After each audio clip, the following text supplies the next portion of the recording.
Well, what is going on YouTube? Welcome back to A Therapeutic Edge. It is lovely to have you here. Thank you so much for watching. I have got something just fun on the table. This is an Elite Tactical, even says Elite, knife. This is HCR13 MOV. It is some sort of FRN or sort of plastic scales. It has what they call their dynamic locking mechanism, which looks like an axis lock, except it works up and down instead of back to front. But check this out.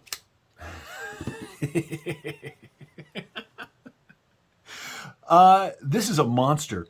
This is the Conqueror, and I will post a link in the description where you can find one of your own. And since this thing comes in at a massive 40 bucks, if you like big, sort of silly knives that are actually really well done, this might be the knife for you. So over the next week, I've got this and I've got two other Elite Tactical knives that I will be sharing with you.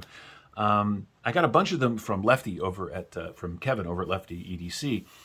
And I picked the three that I liked the most, and I'm gonna do videos on those. This one, of course, stood out immediately because it's just a beast. But I'll tell you something, hang on a second. Okay, I raised the camera way up because this thing is really big. So when these first landed on my table, first off, I've been talking to the guy that is sort of in charge of these. I'll post a link to his Instagram in the description as well.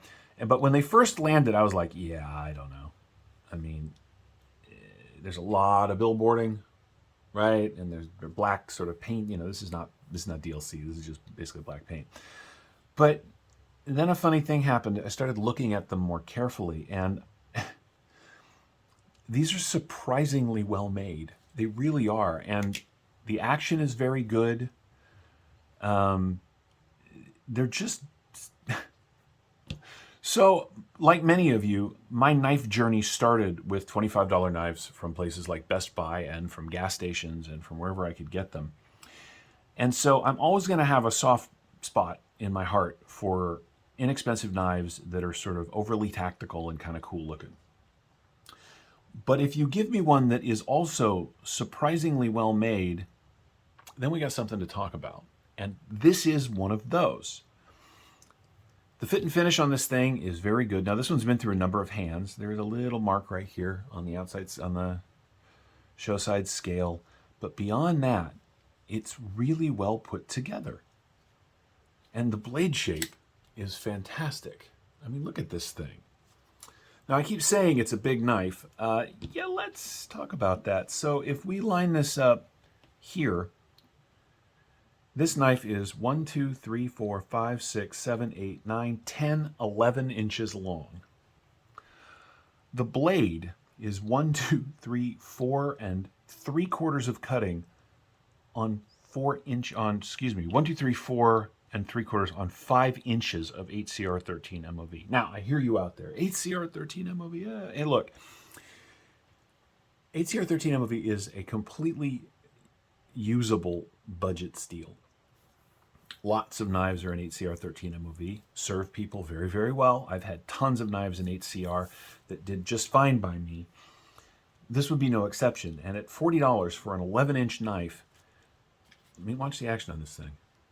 So you lift, right, up, right, and it just drops. It's got, because of the way the lock works, it comes to here and then there's a little bit of rebound. You can see it overcome the lock and then it locks into place. Thumb studs work just fine. It's got a nice deep carry pocket clip. Why you'd want deep carry? I mean, I love deep carry, but on an 11-inch knife, but whatever. Because it's so far back in the handle, you don't have to worry about it creating a hot spot, which is very cool. I'm not going to sit here and try to sell you on that this is a super high-end fancy knife or anything. It isn't, but it has something that a lot of knives sort of lack, which is fun. And if you get that, so you guys know that I love like Sativian knives. Oh, there's one sitting over here, right? These are 30 bucks. Now this is D2, but so that's 30 bucks. This is 40 bucks. I don't know. I think that if you're looking for something fun and interesting, the Elite Tactical line is probably going to have some stuff for you. You'll see the other knives that I'll get to a little later in the week are much more traditional in size and also sort of in layout. But I wanted to start with the Conqueror here just because it's ridiculous and I love that about it. Okay, so 11 inches long, 5 inches of HCR 13 MOV. The grip area alone, 1, 2, 3, 4, 5. So what? 4 3/4 out here to the very end. Let's do some size comparisons just because why wouldn't we? I'm going to line it up on this edge. Let's see. What's a nice big knife that's on the table? Well, here's the PM2. All right. Here's a Rat 1. Yeah, no, the Conqueror is just a monster. And it's fun. And I like it. Here it is against the Bug Out, just for fun. Watch this. We can do the Bug Out, and I think we can almost get the Baby Banter. Almost, right? Is it a closed Baby Banter? Yeah, okay. So it's a Bug Out and a closed Baby Banter in length. The Baby Banter could be, you could put it up there like that, and you could just use it as like a spare tire. I don't ever want to outgrow stuff like this. I mean, I have a knife collection that runs pretty deep. I've got stuff that costs $25. I've got stuff that costs $1,000. And yet, there's a part of me that when confronted with something sort of absurd like this, I just get into it. And so, you know, if you're looking for an EDC tool that you're going to carry all the time that makes perfect sense, the Conqueror probably isn't it. If you are looking for a massive knife in reasonably good materials with good fit and finish for less than $50, well, here you go. I just like it. And so I have a couple of their knives with this DLM lock, and I'm not going to lie, because I'm so used to the Axis, it took me a minute to get used to it. But once I did, it just seems to make sense. And it is locked up very tight. There's no rock, no wiggle, no nothing.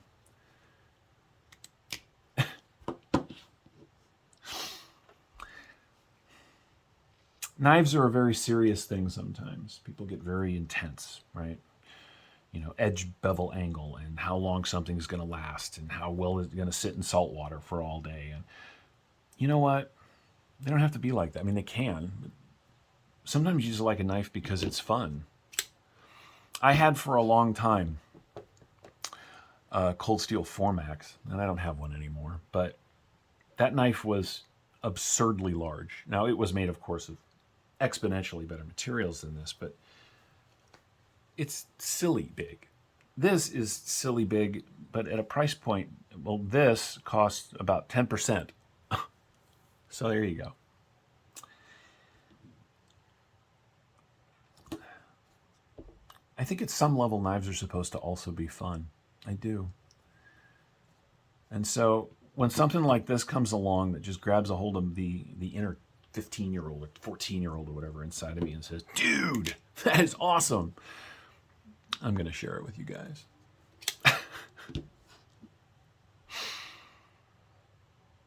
You want to weigh it? Let's weigh it. I'm super curious.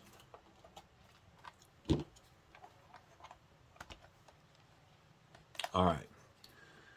The Elite Tactical Conqueror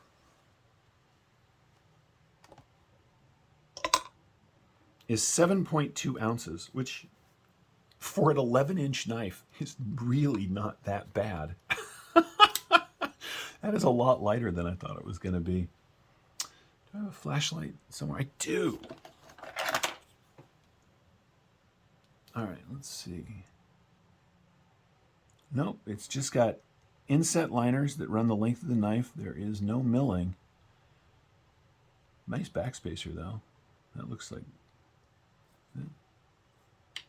Interesting. It's got a metal backspacer, which is cool.